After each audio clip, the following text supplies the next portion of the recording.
자, 여러 가지 수열의 시그마 관련된 이야기, 자, 필수예제 문제 풀이 하겠습니다.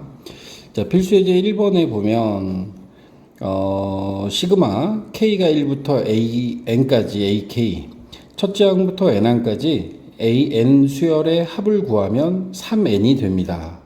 자, 우리 여기 나와 있는 이 페이지에 문제 질문을 보면 일반항이 와야 되는 자리에 그 AK의 형태가 아니라 뭔가 다른 형태들, 뭐 필수예제 1번의 경우는 이렇게 왔고요.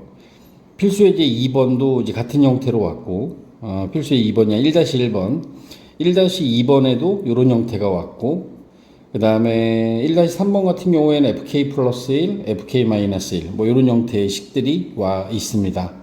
자, 이런 식으로 일반항의 모양 자체가 변형된 식의 모양이 보여지게 되면 시그마는 대입이라는 방법을 선택을 할 거예요.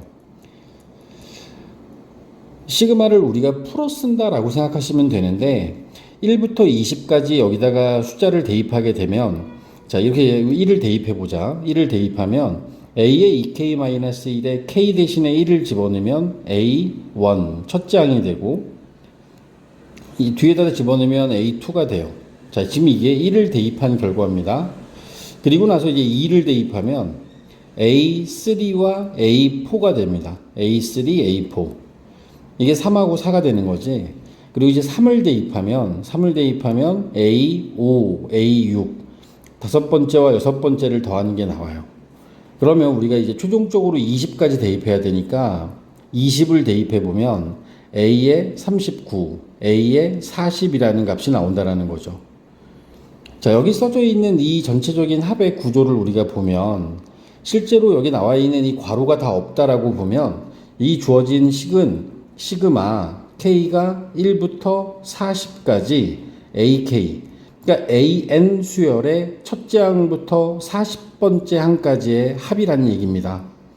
우리한테 주어진 조건이 첫째 항부터 N항까지의 합이 3N이라는 걸 줬기 때문에 첫째 항부터 N항까지의 합이 3N이므로 40항까지의 합은 N 대신에 40을 대입해서 3 곱하기 40, 120이 답이 되겠죠. 자, 이 문제의 핵심은 이런 겁니다.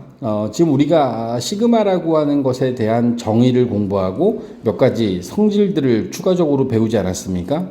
그러고 난 다음에 문제에서 AK라고 하는 일반항이 와야 되는 자리에 뭔가 변화된 모습이 보일 때는 1부터 차례로 대입해서 그 값이, 구하라는 값이 무엇을 의미하는지를 파악하는 게 중요합니다.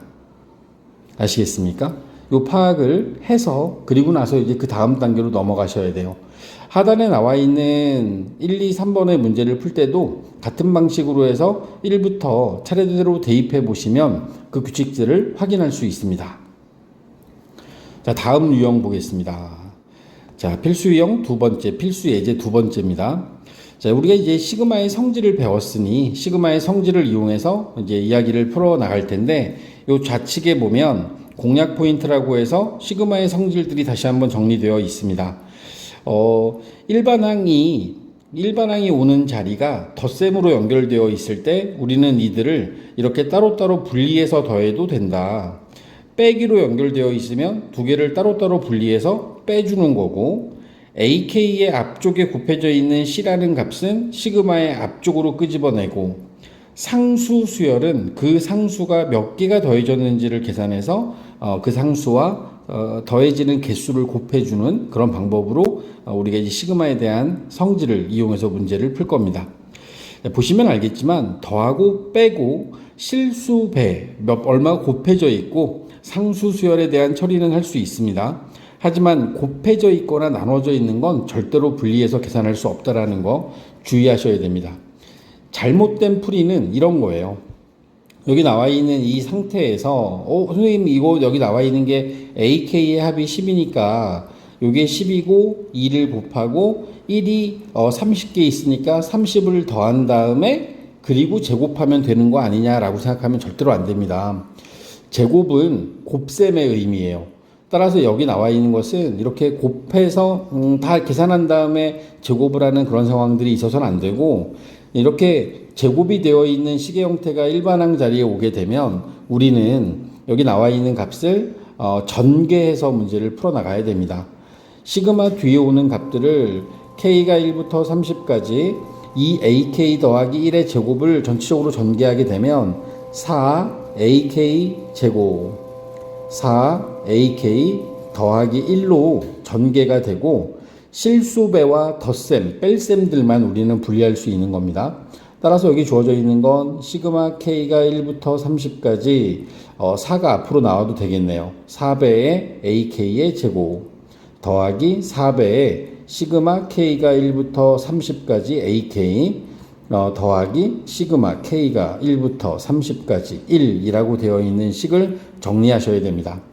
4 곱하기 ak의 제곱의 합은 20, 4 곱하기 ak의 30판까지의 합은 10, 1이 30개 있으니까 1 곱하기 30, 요 놈을 계산해서 최종적인 답을 완성시켜 주시면 됩니다. 오케이? 자, 잊지 마세요. 제곱이 되어 있으면 이 ak 더하기 1 다항식 형식으로 주어지는 식이 제곱되어 있으면 전개해서 분리한 다음 시그마의 성질을 이용해서 계산한다. 자, 두 번째 문제는 여기 나와 있는 일반항, 구체적으로 일반항을 줬어요. 덧셈으로 분리되어 있기 때문에 우리는 이들을 나누어서 계산할 거고 k가 1부터 4까지 5의 k-1제곱과 시그마 k가 1부터 4까지 6이라고 하는 값을 나눠서 계산할 거고 요 뒤에 있는 값은 6이 4개 더해지기 때문에 24라는 걸 우리는 알 수 있습니다. 자, 앞에 주어져 있는 것이 우리가 앞에서 공부한 것과 다릅니다. 자, 어떤 면에서 다르냐면 앞에서는 지금 어떤 그 합에 대한 이야기를 하다 보면 그들이 뭔가 사라지는 규칙이나 뭐 이제 그 계산하는 과정에서 뭔가 되는데 요 놈은 이러는 거예요. 일반항의 모양 자체가 등비수열이라는 사실. 등비수열은 시그마라고 해서 뭔가 또 다른 특별한 방법들이 나타나지 않습니다. 등비수열은 등비수열 자체로의 어떤 합을 구하는 공식을 그대로 씁니다. r-1분의 a의 r의 n제곱-1이라고 하는 공식을 갖다 써야 돼요. 5의 k제곱 k-1제곱 얘는 등비수열입니다. 따라서 이 주어진 수열의 공비는 5, 첫째 항은 k에다 1을 넣었을 때의 값이니까 1이 됩니다.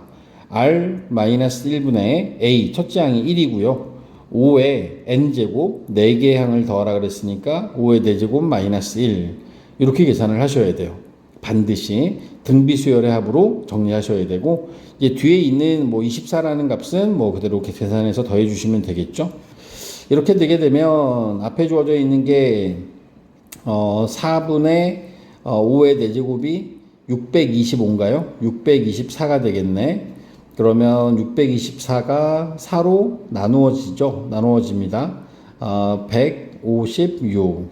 따라서 여기 나와 있는 전체적인 이 식의 값은 180으로 계산되어질 수 있습니다. 자, 우리 여기 나와 있는 필수예제 2번을 통해서 두 가지 내용을 봤습니다. 첫 번째는 AK에 대해서 AK가 포함되어 있는 식의 모양을 제곱하게 되면 우리는 그들을 전개해서 시그마의 성질로 문제를 푼다. 시그마 뒤에 오는 일반항이 수열이 등비수열을 포함하고 있을 때는 그 부분은 등비수열의 합으로 계산합니다. 하단에 이제 연습할 수 있는 문제들 보입니다. 보여지는 문제 1번은 위에서 사용했던 방법들을 그대로 쓰시면 되고 이제 다만 2-1번의 2번 같은 경우에는 조금 정리를 한번 해야겠는데 여기 주어져 있는 식이 6의 k제곱분의 6의 k-1제곱은 6의 마이너스 1제곱 6분의 1이 될 거고 6의 k제곱과 3의 k제곱은 2분의 1의 k제곱으로 우리 정리할 수 있고 6의 k제곱분의 2의 k 플러스 1제곱은 지수를 갖게 하기 위해서 2를 하나 앞으로 빼게 되면 2 곱하기 6분의 2 3분의 1의 k제곱으로 바꿔서 6분의 1 따로 2분의 1의 k제곱 따로 2 곱하기 3분의 1의 k제곱 따로 해서 우리 합을 구하고 그들을 뺄셈을 해서 계산을 마무리하시면 됩니다. 이건 이제 조심해야겠는데 꼭 반드시 그렇게 해서 계산을 해 주셔야 됩니다.